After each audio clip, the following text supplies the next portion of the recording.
ಕೇಳುತ್ತಿದ್ದೀರಾ ಮಾಹಿತಿ ಖಜಾನೆಯ ಕಾರ್ಯಕ್ರಮಗಳನ್ನು. ಮಾಹಿತಿ ಖಜಾನೆ ಯೂಟ್ಯೂಬ್ ವಾಹಿನಿಗೆ ನನ್ನೆಲ್ಲ ಸಂಯುಕ್ತರಿಗೂ ಆತ್ಮೀಯವಾದ ಸ್ವಾಗತ. ಇಂದು ನಾವು ಮತ್ತೊಂದು ಉಪಯುಕ್ತ ಮಾಹಿತಿಯೊಂದಿಗೆ ಬಂದಿದ್ದೇವೆ.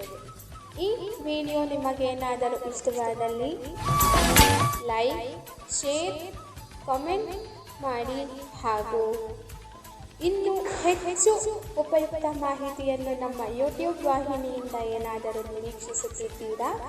ನಿರೀಕ್ಷಿಸಿದಲ್ಲಿ ಬೆಲ್ ಐಕಾನ್ ಅನ್ನು ಕ್ಲಿಕ್ ಮಾಡುವುದರ ಮೂಲಕ ಸಬ್ಸ್ಕ್ರೈಬ್ ಆಗಿ.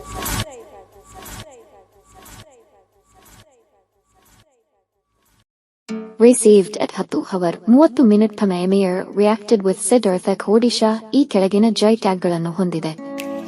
1. ಕೋಟ್ಯಾಡ್ ಕೈಮಗ್ಗದ ಬಟ್ಟೆ ಕರಕುಶಲ. 2. ಒರಿಸ್ಸಾ ಇಕಾಟ್ ಕರಕುಶಲ. 3. ಒರಿಸ್ಸಾ ಪಟ್ಟಚಿತ್ತ ಕರಕುಶಲ. 4. ಪೇಪ್ಲಿ ಅಪ್ಲಿಕ್ ವರ್ಕ್ ಕರಕುಶಲ. 5. ಖಂಡುವ ಸೀರೆ ಮತ್ತು ಬಟ್ಟೆಗಳು ಕರಕುಶಲ. 6. ಗೋಪಾಲಪುರ ಟಸ್ಸಾರ್ ಫ್ಯಾಬ್ರಿಕ್ಸ್ ಕರಕುಶಲ. 7. ಗಂಜಾಂ ಕಿವ್ಡ ರೂ. 8. ಗಂಜಾಂ ಕಿವ್ಡ ಹೂ ಕೃಷಿ. 9. ದಲಪತರ್ ಪರ್ದ ಮತ್ತು ಫ್ಯಾಬ್ರಿಕ್ಸ್ ಕರಕುಶಲ. 10. ಸಂಬಲ್ಪುರಿ ಬಂಧ ಸೀರೆ ಮತ್ತು ಫ್ಯಾಬ್ರಿಕ್ಸ್ ಕರಕುಶಲ. 11. ಬುಂಕೈ ಸೀರೆ ಮತ್ತು ಬಟ್ಟೆಗಳು ಕರಕುಶಲ. 12. ಹಬಸ್ಪುರಿ ಸೀರೆ ಮತ್ತು ಬಟ್ಟೆಗಳು ಕರಕುಶಲ. 13. ಬರ್ಹಾಂಪುರ ಪಟ್ಟ ಪೋಡಾಕುಂಬ ಸೀರೆ ಮತ್ತು ಜೋಡ ಕರಕುಶಲ. 14. ಒರಿಸ್ಸಾ ಪಟ್ಟಚಿತ್ರ ಲೋಗೋ ಕರಕುಶಲ. 15. ಅರಕು ವ್ಯಾಲಿ ಅರೇಬಿಕಾ ಕಾಫಿ ಕೃಷಿ. 16. ಕಂದಮಲ್ ಹಾಲಾಡಿ ಕೃಷಿ. 17. ಒಡಿಶಾ ರಸಗುಲ್ಲ ಆಹಾರ ಪದಾರ್ಥ. 18. ಕೋನಾರ್ಕ್ ಕಲ್ಲಿನ ಕೆತ್ತನೆ ಕರಕುಶಲ. Received at 10:30 from Siddhartha Success Secret. ಈ ಬಾರಿಯ ಯಶಸ್ಸು ನಿಮಗಲ್ಲದೆ ಇನ್ಯಾರಿಗೆ ಸಿಕ್ಕಿತು? ಈ ಲೇಖನವನ್ನು ಮಿಸ್ ಮಾಡದೆ ಓದಿ. ನಿಮ್ಮ ಜೀವನದಲ್ಲಿ ನೀವು ಯಶಸ್ವಿ ವ್ಯಕ್ತಿಯಾಗಬೇಕಾ? ಹಾಗಾದರೆ ತಾಳ್ಮೆಯಿಂದ ಇದನ್ನೊಮ್ಮೆ ಓದಿ. ಬದುಕಿನಲ್ಲಿ ಯಶಸ್ವಿಯಾಗಬೇಕೆಂದುಕೊಂಡಿರುವವರು ಯಾರಿದ್ದೀರಿ ಎಂದು ಯಾವುದೇ ವಿದ್ಯಾರ್ಥಿಗಳ ಯುವಜನರ ಸಮೂಹವನ್ನು ಕೇಳಿ ನೋಡಿ.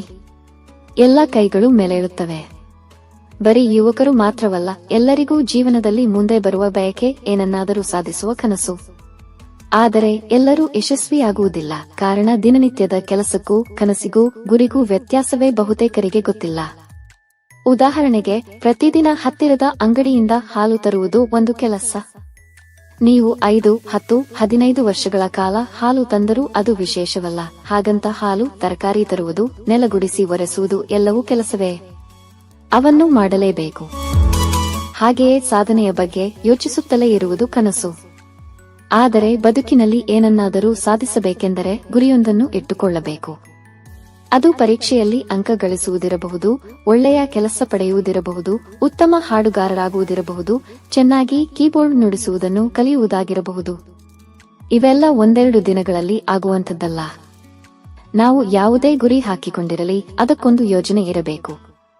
ಶ್ರದ್ಧೆಯಿಂದ ದಿನವೂ ಸಾಧನೆಗೆ ಸಮಯ ನೀಡುವುದರಿಂದ ದೀರ್ಘಕಾಲದಲ್ಲಿ ಅಪೂರ್ವ ಸಾಧನೆ ಮಾಡಬಹುದು. ನಮಗಿರುವ ತೊಂದರೆ ಎಂದರೆ ನಾವು ದಿನನಿತ್ಯ ಮಾಡುವ ಕೆಲಸಗಳಲ್ಲಿ ಯಾವುದೂ ಪ್ರಮುಖ ಎಂದು ನಿರ್ಧರಿಸಿರುವುದಿಲ್ಲ. ನಾನು ಈಗ ಮಾಡುತ್ತಿರುವ ಕೆಲಸ ಎಷ್ಟು ಮುಖ್ಯ? ಇದಕ್ಕಿಂತ ಮುಖ್ಯ ಕೆಲಸ ಯಾವುದಾದರೂ ಇದೆ ಎಂಬುದನ್ನು ಗುರುತಿಸಬೇಕು. ವಿಶೇಷ ಸೂಚನೆ: ಇಂತಹ ಉಚಿತ ಮಾರ್ಗದರ್ಶನಕ್ಕಾಗಿ ಜಾಬ್ ನ್ಯೂಸ್ಗಾಗಿ ಶ್ರೀ ಶಂಕರ್ ಜಿ ಬೆಳ್ಳುಬ್ಬಿ ಸರ್ ರವರ ಮಾರ್ಗದರ್ಶನದ SR ವರ್ಲ್ಡ್ 9 ಟೆಲಿಗ್ರಾಂ ಗ್ರೂಪ್ಗೆ ಜಾಯಿನ್ ಆಗಿ. ಅದರಲ್ಲಿ ಈಗಾಗಲೇ 385,000ಕ್ಕೂ ಅಧಿಕ ಜನರು ಜಾಯಿನ್ ಆಗಿದ್ದಾರೆ.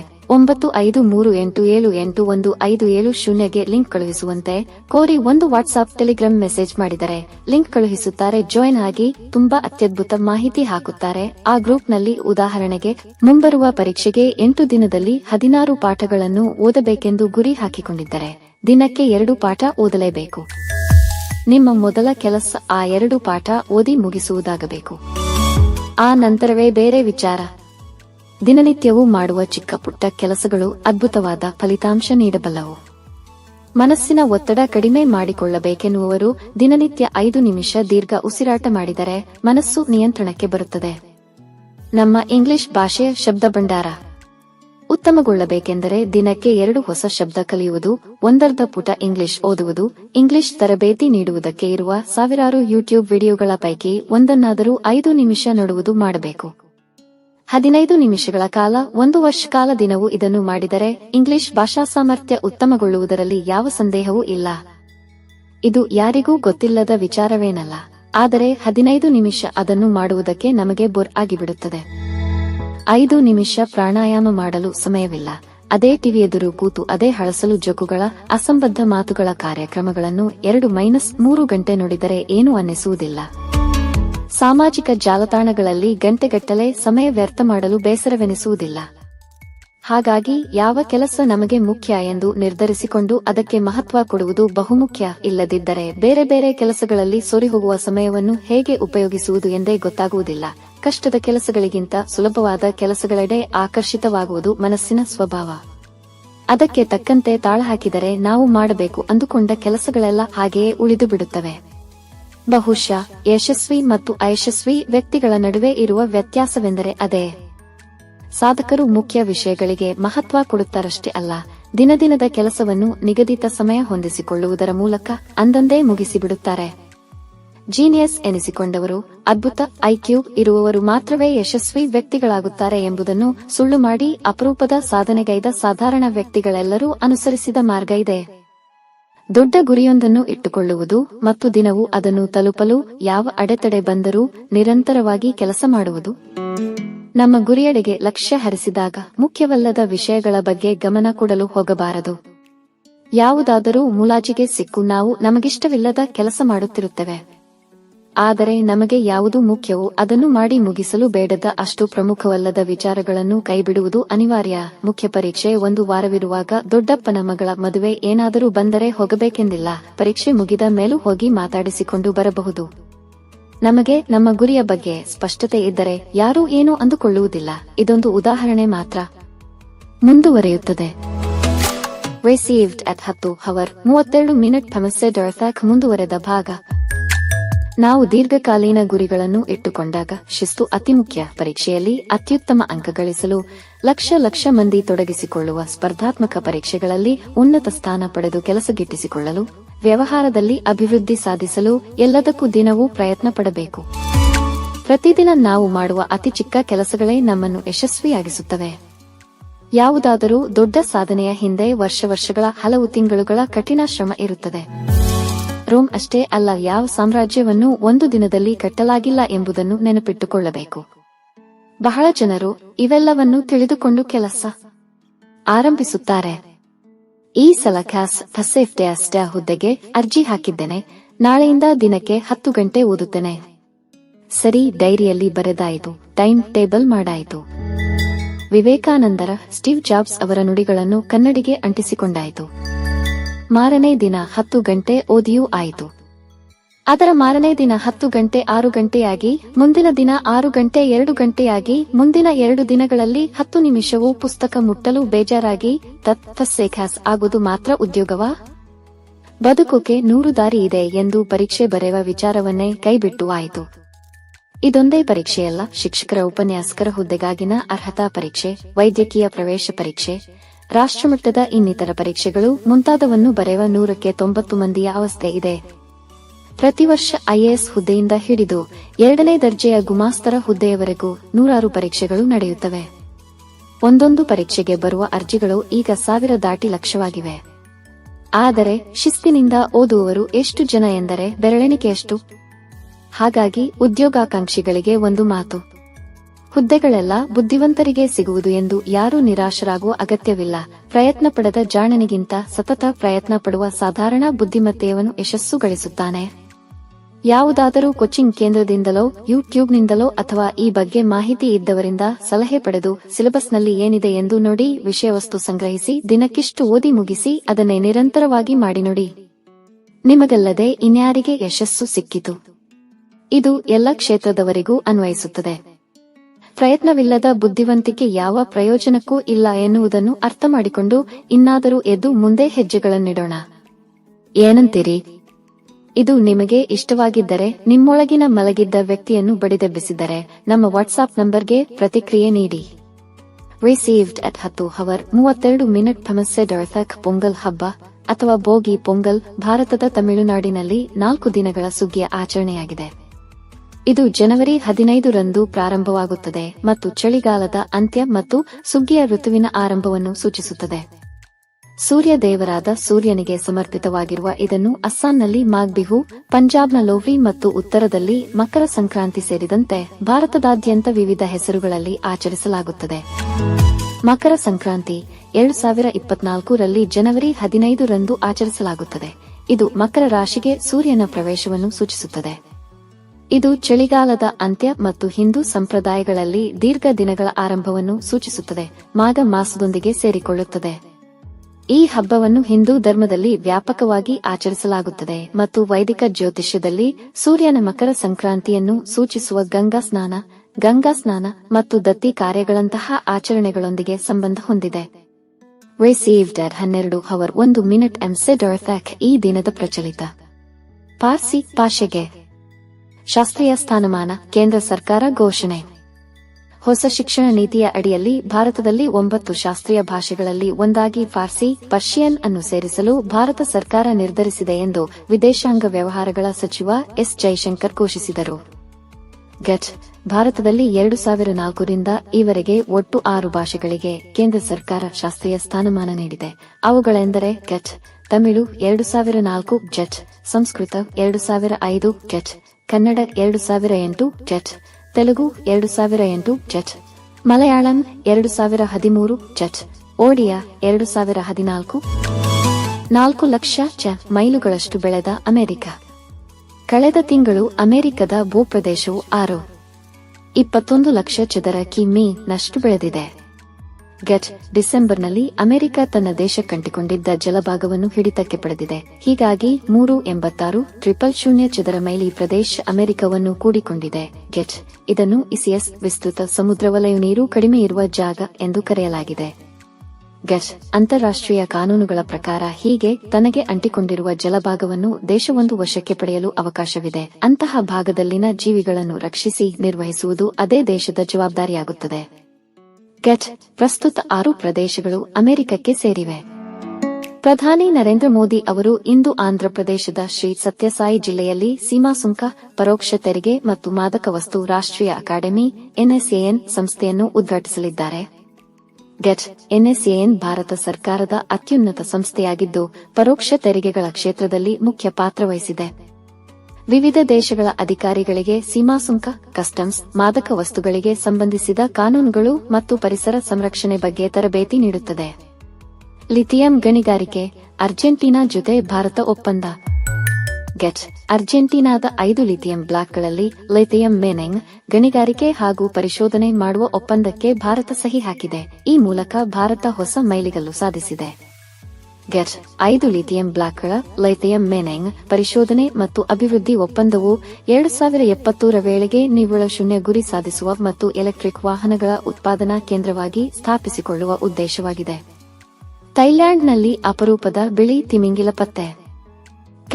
ಅಪರೂಪದ ಬಿಳಿ ತಿಮಿಂಗಿಲವೊಂದು ಇತ್ತೀಚೆಗೆ ಥೈಲ್ಯಾಂಡ್ನ ಫುಕೆಟ್ ಪ್ರಾಂತ್ಯದಲ್ಲಿ ಕಂಡುಬಂದಿದೆ. 2015ರಲ್ಲಿ ಮೊದಲ ಬಾರಿಗೆ ಜೀವಂತ ಒಮುರಾ ಬಿಳಿ ತಿಮಿಂಗಿಲ ಪತ್ತೆಯಾಗಿತ್ತು. ಒಮುರಾ ತಿಮಿಂಗಿಲಗಳು ಸಾಮಾನ್ಯವಾಗಿ ಆಗ್ನೇಯ ಏಷ್ಯಾದ ಸಮುದ್ರಗಳು ಮತ್ತು ಜಪಾನ್ನ ದಕ್ಷಿಣದ ನೀರಿನಲ್ಲಿ ವಾಸಿಸುವ ಅಪರೂಪದ ಪ್ರಭೇದವೆಂದು ವರ್ಗೀಕರಿಸಲಾಗಿದೆ. 2024ರ ಭಾರತೀಯ ಸೇನಾ ದಿನದ ಥೀಮ್ ರಾಷ್ಟ್ರದ ಸೇವೆಯಲ್ಲಿ ಲಿಯೋನೆಲ್ ಮೆಸ್ಸಿಗೆ ಅತ್ಯುತ್ತಮ ಫಿಫಾ ಆಟಗಾರ ಪ್ರಶಸ್ತಿ, ಐತಾನಾ ಬುನ್ಮತಿಗೆ ಅತ್ಯುತ್ತಮ ಆಟಗಾರ್ತಿ ಪ್ರಶಸ್ತಿಗೆ ಆಯ್ಕೆ ಮಾಡಲಾಗಿದೆ. Received at 12:01 general knowledge. 1. ಕರ್ನಾಟಕದ ಏಕೈಕ ಪ್ರಧಾನ ಬಂದರು ಯಾವುದು? ನವಮಂಗಳೂರು. 2. ಜಗತ್ತಿನ ಅತ್ಯಂತ ಚಿಕ್ಕ ಹಾಗೂ ದ್ವೀಪಖಂಡ ಯಾವುದು?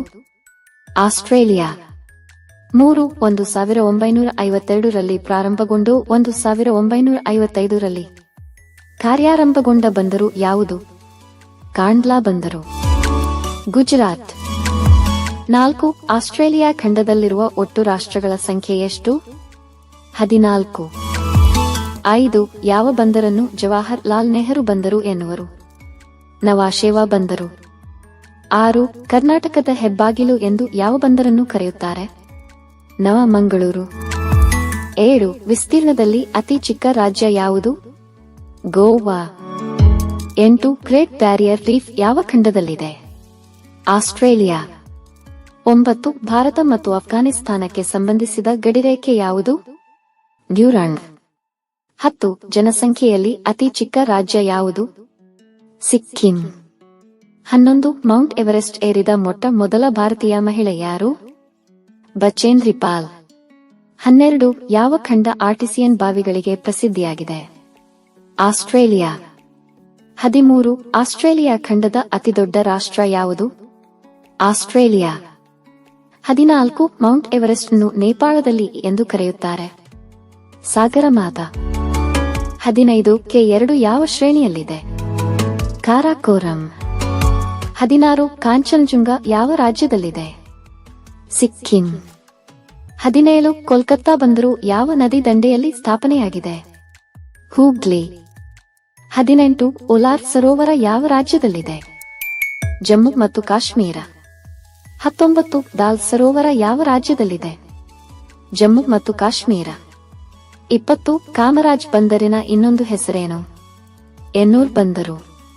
21 ಪ್ರಪಂಚದ 3ನೆಯ ಎತ್ತರವಾದ ಶಿಖರ ಯಾವುದು? ಕಾಂಚನಜುಂಗ. 22 ಭಾರತದ ಅತ್ಯಂತ ಎತ್ತರದ ಶಿಖರ ಯಾವುದು? K2. 23 ಮೌಂಟ್ ಎವರೆಸ್ಟ್ ಏರಿದ ಜಗತ್ತಿನ ಅತ್ಯಂತ ಕಿರಿಯ ಬಾಲಕ ಯಾರು?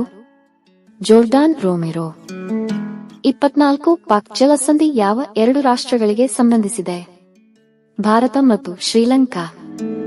25 ವಿಸ್ತೀರ್ಣದಲ್ಲಿ ಅತ್ಯಂತ ದೊಡ್ಡ ರಾಜ್ಯ ಯಾವುದು? ರಾಜಸ್ಥಾನ. 26 ಜನಸಂಖ್ಯೆಯಲ್ಲಿ ಅತ್ಯಂತ ದೊಡ್ಡ ರಾಜ್ಯ ಯಾವುದು? ಉತ್ತರ ಪ್ರದೇಶ.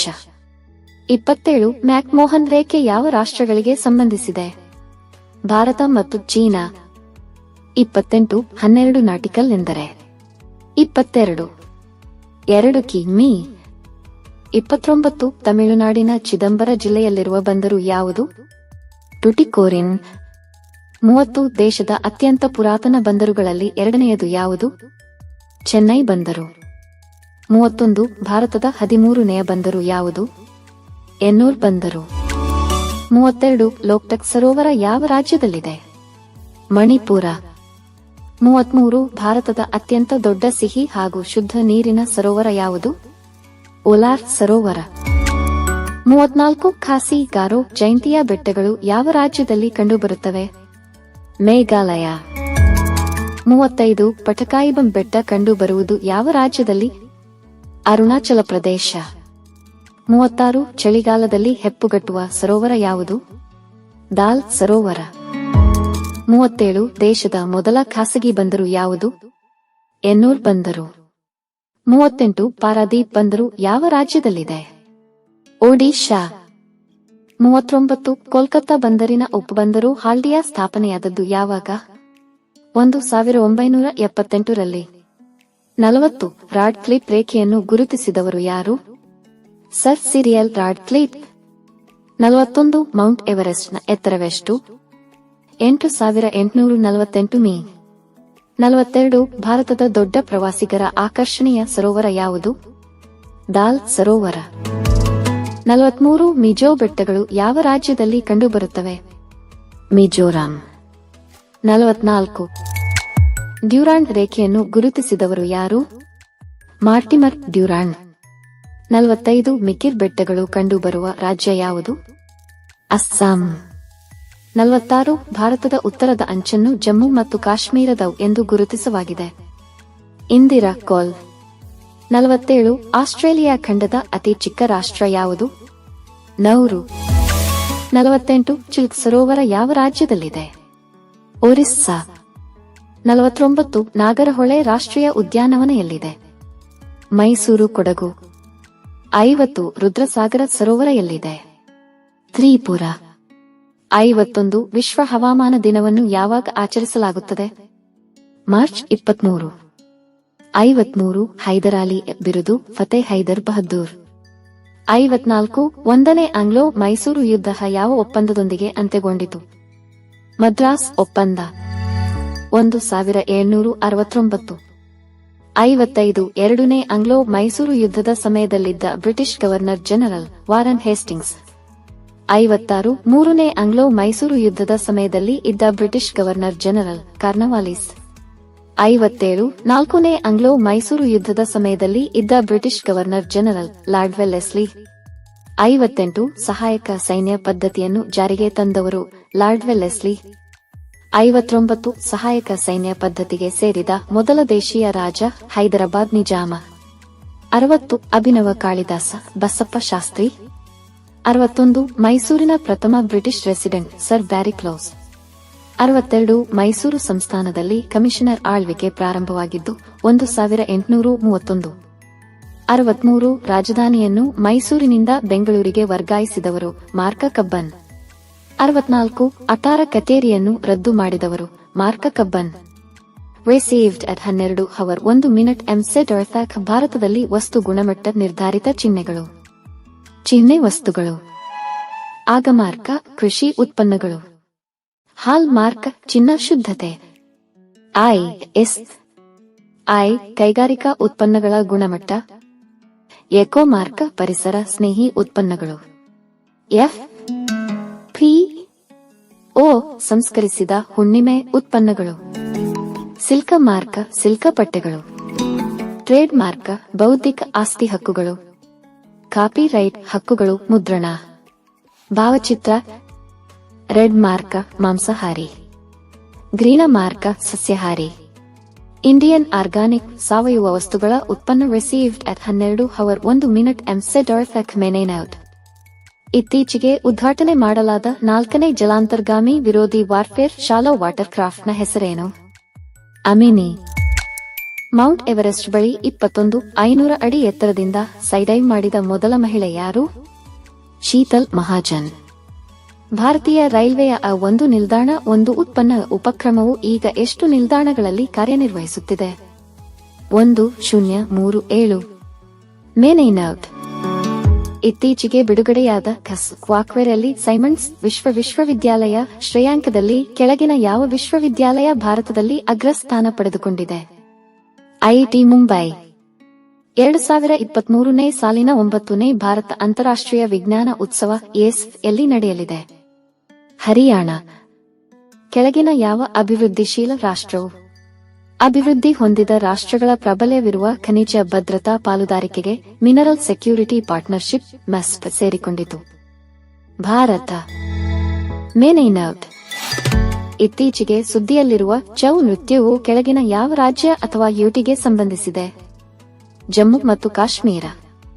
ಇತ್ತೀಚೆಗೆ ಸುದ್ದಿಯಲ್ಲಿರುವ ಹಲೋ ನಾರಿಯಾಲ್ ಫಾಕ್ಟ್ ಕಾಲ್ ಸೆಂಟರ್ ಸೌಲಭ್ಯವನ್ನು ಕೆಳಗಿನ ಯಾವ ಮಂಡಳಿಯು ಪ್ರಾರಂಭಿಸಿತು? ತೆಂಗು ಅಭಿವೃದ್ಧಿ ಮಂಡಳಿ.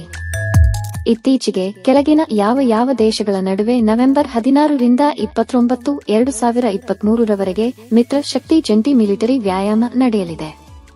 ಭಾರತ ಮತ್ತು ಶ್ರೀಲಂಕಾ. ಮೇನೈನೌಟ್. ಚೀನಾದ ಮಹತ್ವಾಕಾಂಕ್ಷೆಯ ಬೆಲ್ಟ್ ಅಂಡ್ ರೋಡ್ ಇನಿಷಿಯೇಟಿವ್ ಬ್ರೈಗ್ ನಿಂದ ಇತ್ತೀಚೆಗೆ ಕೆಳಗಿನ ಯಾವ ದೇಶವು ಅಧಿಕೃತವಾಗಿ ಹಿಂದೆ ಸರಿದಿದೆ? ಇಟಲಿ. ಇತ್ತೀಚೆಗೆ ಬಿಡುಗಡೆ ಮಾಡಲಾದ 2023ನೇ ಸಾಲಿನ ವಿಶ್ವದ 100 ಅತ್ಯಂತ ಶಕ್ತಿಶಾಲಿ ಮಹಿಳೆಯರ ಪಟ್ಟಿಯಲ್ಲಿ ಕೆಳಗಿನ ಯಾರು ಅಗ್ರಸ್ಥಾನದಲ್ಲಿದ್ದಾರೆ? Ursula von der Leyen. ಇತ್ತೀಚೆಗೆ ಕೆಳಗಿನ ಯಾರನ್ನು ಪ್ರತಿಷ್ಠಿತ 2023ನೇ ಸಾಲಿನ ಯುಎಸ್ ಗ್ಲೋಬಲ್ ಕ್ಲೈಮೇಟ್ ಆಕ್ಷನ್ ಪ್ರಶಸ್ತಿಗೆ ಆಯ್ಕೆ ಮಾಡಲಾಗಿದೆ? ಮಿಚೆಲ್ ಚಿರಟೆ ಪಲೋಮೆಕ್. ಮೇನೈನೌಟ್. ಐಗ ಕರ್ಮಯೋಗಿ ಪ್ಲಾಟ್ಫಾರ್ಮ್ ಆನ್ಲೈನ್ ಕಲಿಕೆಯ ಪೋರ್ಟಲ್ ಅನ್ನು ಯಾವ ವರ್ಗದ ಜನರಿಗಾಗಿ ಪ್ರಾರಂಭಿಸಲಾಗಿದೆ? ಸರ್ಕಾರಿ ಅಧಿಕಾರಿಗಳು. ಇತ್ತೀಚೆಗೆ ಕೆಳಗಿನ ಯಾವ ದೇಶವು 15.78 ಶತಕೋಟಿ ಹೂಡಿಕೆಯಲ್ಲಿ ಈ ವಿಶ್ವದ ಅತಿ ದೊಡ್ಡ ಕೇಂದ್ರೀಕೃತ ಸೌರಶಕ್ತಿ ಖಸ್ಪ್ ಯೋಜನೆಯ ಪ್ರಾರಂಭ ಮಾಡಲಿದೆ? ಯುಎಇ. ಇತ್ತೀಚೆಗಷ್ಟೇ ಪ್ರಾರಂಭಿಸಲಾದ ಗ್ರಾಮ ಮಾನಚಿತ್ರ ಅಪ್ಲಿಕೇಶನ್ ಇದರೊಂದಿಗೆ ಸಂಯೋಜಿತವಾಗಿದೆ. ಭೌಗೋಳಿಕ ಮಾಹಿತಿ ವ್ಯವಸ್ಥೆ ರಿಸೀವ್ಡ್ ಅಟ್ 12 ಹವರ್ 2 ಮಿನಿಟ್ ಎಂಸೆಟ್ ಅರ್ಥಾತ್ ಪ್ರಮುಖ ಬಂದರುಗಳ ಬಗ್ಗೆ ಮಾಹಿತಿ. ಕಾಂಡ್ಲಾ ಬಂದರುವನ್ನು ಇತ್ತೀಚೆಗೆ ದೀನದಯಾಳ ಉಪಾಧ್ಯಾಯ ಬಂದರು ಮರುನಾಮಕರಣ ಮಾಡಿದ್ದಾರೆ. ಕೋಲ್ಕತ್ತಾ ಬಂದರುವನ್ನು ಇತ್ತೀಚೆಗೆ ಶ್ಯಾಮಪ್ರಸಾದ ಮುಖರ್ಜಿ ಮರುನಾಮಕರಣ ಮಾಡಿದ್ದಾರೆ. ಡಾರ್ ವ್ಯವಕಲನ 2020. ನವಸೇನಾ ಬಂದರುವನ್ನು ಜವಾಹರಲಾಲ ನೆಹರು ಬಂದರು ಎಂದು ಕರೆಯುವರು. ಮರ್ಮಗೋವಾ ಬಂದರು ಅತಿ ಹೆಚ್ಚು ಕಬ್ಬಿಣದ ಅದಿರನ್ನು ರಫ್ತು ಮಾಡುವ ಬಂದರುವಾಗಿದೆ. ಮುಂಬೈ ಬಂದರನ್ನು ಭಾರತದ ಹೆಬ್ಬಾಗಿಲು ಎಂದು ಕರೆಯುತ್ತಾರೆ. ನವ ಮಂಗಳೂರು ಬಂದರವನ್ನು ಕರ್ನಾಟಕದ ಹೆಬ್ಬಾಗಿಲು ಎಂದು ಕರೆಯುತ್ತಾರೆ. ಕೊಚ್ಚಿನ ಬಂದರುವನ್ನು ಅರಬ್ಬಿ ಸಮುದ್ರದ ರಾಣಿಯೇ ಎಂದು ಕರೆಯುತ್ತಾರೆ. ಚೆನ್ನೈ ಬಂದರು ದಕ್ಷಿಣ ಭಾರತದ ಅತಿ ದೊಡ್ಡ ಬಂದರು ಆಗಿದೆ. ಎನ್ನಾವರಂ ಬಂದರು ದೇಶದ ಮೊದಲ ಖಾಸಗಿ ಬಂದರು ಆಗಿದೆ. ಎನ್ನಾವರಂ ಬಂದರುವನ್ನು ಕಾಮರಾಜ ನಾಡು ಎಂದು ಮರುನಾಮಕರಣ ಮಾಡಿದ್ದಾರೆ. ವಿಶಾಖಪಟ್ಟಣಂ ಬಂದರುವನ್ನು ಅಪೂರ್ವ ಕರಾವಳಿಯ ಒಡವೆ ಎಂದು ಕರೆಯುವರು. ರಿಸೀವ್ಡ್ ಅಟ್ 12:02 ಎಮ್ಸೆಡಾರ್ಥಾಕ್ ಈ ದಿನದ ಪ್ರಚಲಿತ. ಹೊಸ ಪ್ರಭೇದದ ಚಿಟ್ಟೆ. ಗೆಟ್ ಪಶ್ಚಿಮ ಘಟ್ಟದಲ್ಲಿ ಹೊಸ ಪ್ರಭೇದದ ಚಿಟ್ಟೆಯೊಂದು ಪತ್ತೆಯಾಗಿದೆ. ತಮಿಳುನಾಡಿನ ಶ್ರೀವಿಲ್ಲಿಪುತ್ತೂರು ಮೇಘಮಲೈ ಹುಲಿ ರಕ್ಷಿತಾರಣ್ಯದಲ್ಲಿ ಸೆಗೆರಟಿಸ್ ಕ್ಲೌಡಿನೆಸ್ ಎಂಬ ಹೊಸ ಪ್ರಭೇದದ ಸಿಲ್ವರ್ ಲೈನ್ ಚಿಟ್ಟೆ. ಉತ್ತರ ಪ್ರದೇಶ ಸರ್ಕಾರವು ಅಯೋಧ್ಯೆಗೆ ಭೇಟಿ ನೀಡುವ ಭಕ್ತರು ಮತ್ತು ಪ್ರವಾಸಿಗರಿಗೆ ನೌಕಾಯಾನ ಅನುಭವವನ್ನು ಹೆಚ್ಚಿಸಲು ದಿವ್ಯ ಅಯೋಧ್ಯೆ ಮೊಬೈಲ್ ಅಪ್ಲಿಕೇಶನ್ ಪ್ರಾರಂಭಿಸಿದೆ. ಪ್ರಧಾನಮಂತ್ರಿ ಜನಜಾತಿ ಆದಿವಾಸಿ ನ್ಯಾಯ ಮಹಾ ಅಭಿಯಾನ PMJNMAN ಅಡಿಯಲ್ಲಿ ಗ್ರಾಮೀಣ ವಸತಿ ಯೋಜನೆಯ 1 ಲಕ್ಷ ಫಲಾನುಭವಿಗಳಿಗೆ 540 ಕೋಟಿ ರೂ.ಗಳ ಮೊದಲ ಕಂತನ್ನು ಬಿಡುಗಡೆ ಮಾಡಿದೆ. ಗೆಟ್ ನವೆಂಬರ್ 15 ರಂದು ಜನಜಾತಿಯ ಗೌರವ ದಿವಸ್ ಸಂದರ್ಭದಲ್ಲಿ ವಿಶೇಷವಾಗಿ ದುರ್ಬಲ ಬುಡಕಟ್ಟು ಗುಂಪುಗಳ ಪಫೆಟಿಕ್ಸ್ ಸಾಮಾಜಿಕ ಆರ್ಥಿಕ ಕಲ್ಯಾಣಕ್ಕಾಗಿ PMJNMAN ಅನ್ನು ಪ್ರಾರಂಭಿಸಲಾಯಿತು. ಖ್ಯಾತ ಉರ್ದು ಕವಿ ಮುನವ್ವರ್ ರಾಣಾ ನಿಧನರಾಗಿದ್ದಾರೆ. ಗೆಟ್ 2014ರಲ್ಲಿ ಇವರ ಶಹದಾಬಾ ಉರ್ದು ಕೃತಿಗಾಗಿ ಸಾಹಿತ್ಯ ಅಕಾಡೆಮಿ ಪ್ರಶಸ್ತಿ ಹಾಗೂ 2012ರಲ್ಲಿ ಶಹೀದ್ ಶೋಧ್ ಸಂಸ್ಥಾನದಿಂದ ಮಾತಿ ರತನ್ ಸಮ್ಮಾನ್ ಪ್ರಶಸ್ತಿ ನೀಡಿ ಗೌರವಿಸಲಾಗಿತ್ತು. Received at 12:02 M